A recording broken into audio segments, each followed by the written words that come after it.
ਸਾਡੇ ਕੋਲ ਲਿਆਵੀਆਂ ਨੇ एक एक तू आया कौन पीटीआई ਦਾ ਸਾਰਾ ਆ ਗਿਆ ਇਹ ਜਿਹੜਾ ਮੈਂ ਨਵਾਜ਼ ਸ਼ਰੀਫ ਦੀ ਹਿਫਾਜ਼ਤ ਵਾਸਤੇ ਡੰਡਾ ਨਾਲ ਲਿਆ ਨਗ ਲਾ ਤੇ ਜੇ ਨਵਾਜ਼ ਸ਼ਰੀਫ ਨੂੰ ਕਿਸੇ ਫੜ ਲਿਆ ਤੇ ਅਦਾਲਤ ਵਗੈਰਾ ਨੇ ਮੈਂ ਉਹਦੀ ਬੋਟ ਦੇ ਵਿੱਚ ਡੰਡਾ ਦੇ ਇਹ ਕੌਣ ਪੀਟੀਆਈ ਦਾ ਸਾਰਾ ਆ ਗਿਆ ਇਹ ਜਿਹੜੇ ਪੀਟੀਆਈ ਦੇ ਮੁੰਡੇ ਲਗੇ ਫਿਰਦੇ ਨੇ ਤੇ ਬੜੇ ਨਾਰੇ ਮਾਰਦੇ ਪਏ ਨੇ ਉਹਨਾਂ ਨੂੰ ਸਬਕ ਸਿਖਾਓ ਜਰਾ ਖਾਤੇ ਭਾਲੋ ਮੂੰਹ ਨਾਲ ਲਾ ਲਓ ਇਹ ਸਾਰੇ ਮੋਢੇ ਤੇ ਮੋਢੇ ਮਰਾਮ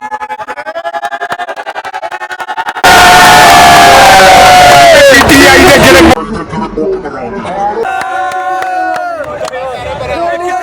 ਭਾਰਤ ਨੇ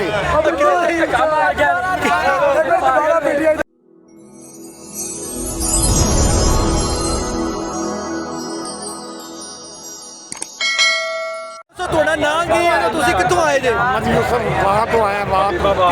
ਹਬੀਬਾਬਾਦ ਹਬੀਬਾਬਾਦ ਤੋਂ ਆਏ ਜੇ ਚੱਕ ਨੰਬਰ 20 ਚ 20 ਸੈਕਟਰ ਔਰ ਕਿੰਨੇ ਲੋਕ ਇੱਥੇ ਆਏ ਜੇ ਅੱਛਾ ਤੇ ਇੱਥੇ ਖਾਣ ਪੀਣ ਦੇ ਸਾਰੇ ਇੰਤਜ਼ਾਮ ਠੀਕ ਨੇ ਨਵਾਜ਼ ਦਾ ਨਾਰਾ ਮਾਰੋ ਵੱਡਾ ਹੋਵੇ ਬੋਲੋ ਬੋਲੋ ਬੋਲੋ ਸਖੀ ਲਾਲ ਕਿਲਾ ਅੰਦਰ ਬੋਲੋ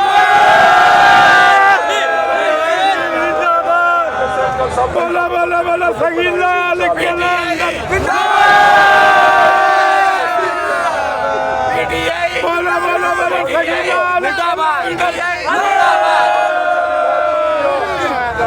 और वो जो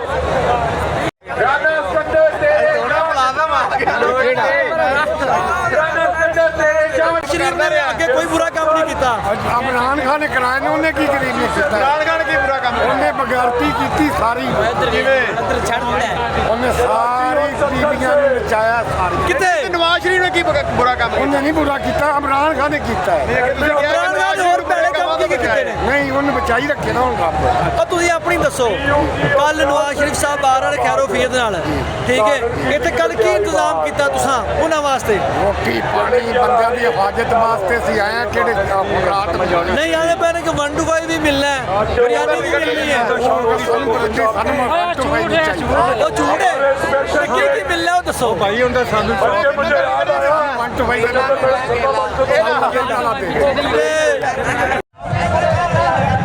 ਤੁਹਾਡਾ ਨਾਮ ਕੀ ਹੈ ਤੁਸੀਂ ਕਿੱਥੋਂ ਆਏ ਜੇ ਮਜੀ ਯੂਸਫ ਬਾਹਰ ਤੋਂ ਆਇਆ ਬਾਹਰ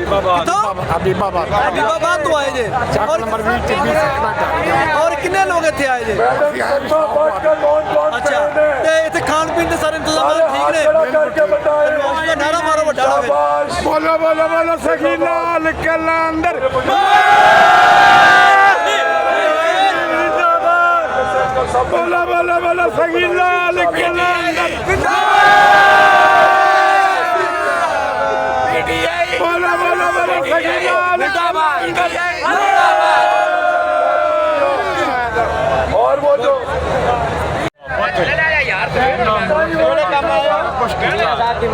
ਉਹਨਾਂ ਕੀ ਕੀਤਾ ਆਈ ਦੀ ਖਾਤਰ ਜੋ ਹੋ ਰਿਹਾ ਮੁਲਕ ਦੇ ਵਿੱਚ ਪੀਟੀਆਈ ਦਾ ਜਿਹੜਾ ਸੀ ਉਹਨੇ ਵਿੱਚ ਮੁਲਕ ਦੀ ਅੱਗ ਲਾਈ ਸੀ ਉਹਨੂੰ ਬੁੜਕਣ ਵਾਸਤੇ ਅਸੀਂ ਆਏ ਜਦੋਂ ਪੀਟੀਆਈ ਗਈ ਉਦੋਂ ਤਾਂ 117 ਲੀਟਰ ਤੇਲ ਸੀ 150 ਦਾ ਤੇ ਹੁਣ ਭਾਈ ਜਾਨ ਤਾਂ ਜਦੋਂ ਮੀਆਂ ਸਾਹਿਬ ਗਏ ਨੇ ਉਦੋਂ ਖਾਲੀ ਪੈਂਟ ਸਨ ਉਦੋਂ ਖਾਲੀ ਪੈਂਟ ਸਨ ਅੱਛਾ ਜਦੋਂ ਮੀਆਂ ਨਵਾਜ਼ ਸ਼ਰੀਫ ਗਿਆ ਹੈ ਅੱਛਾ 143 ਰੁਪਏ ਦਾ ਤੇ ਹੁਣ ਵਧਾਇਆ ਕਿੰਨੇ ਨੇ 53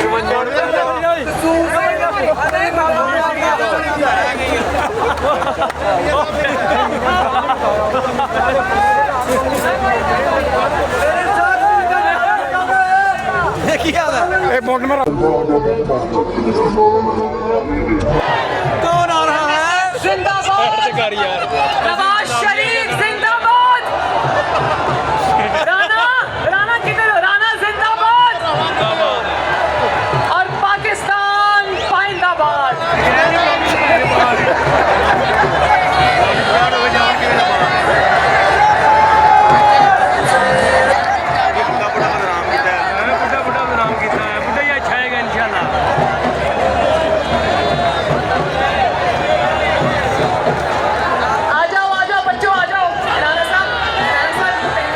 ये आपने अभी देखा यहाँ पर जो है मुस्लिम लीग नून के जो वर्कर्स हैं, ख़ास तौर पर MSF के लोग हैं, और उनमें जो ज़्यादातर जो यूथ है वो PTI के लाइक करते हैं। आगे जो बंदे जो हैं वो नारे लगा रहे होते हैं और पीछे जो हैं कुछ लड़के बीच में PTI के नारे भी लगाते हैं। अभी ये आपने ये झड़प है आपने देखी है।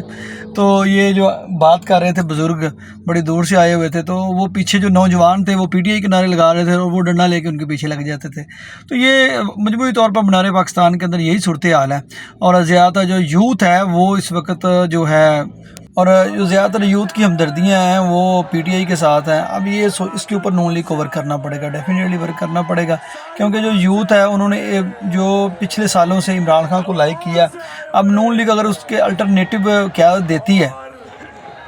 क़यादत ही जो है वो अल्टरनेटिव आए और आके जो यूथ को अपनी तरफ मतवज्जो कर सके। लेकिन अभी तक जो है वो नहीं हो सकी। जलसे के अंदर नौजवानों की बड़ी तादाद जो है, अब इंटरव्यूज़ भी चलाए हैं, आप देख भी रहे हैं, तो वो उनका जो राय है, रवैया है, वो नून लीग किस हक़ में नहीं है। तो अब इसके ऊपर नून लीग की जो थिंक टैंक कमेटीज़ हैं या सेंट्रल एग्जीक्यूटिव कमेटी है या यूथ को कंट्रोल कर रहे हैं, उनको डेफिनेटली मोबिलाइज़ करना पड़ेगा और नून लीग का वो बयानिया जो यूथ में मकबूल हो सके वो बनाना पड़ेगा। अदरवाइज़ ये जो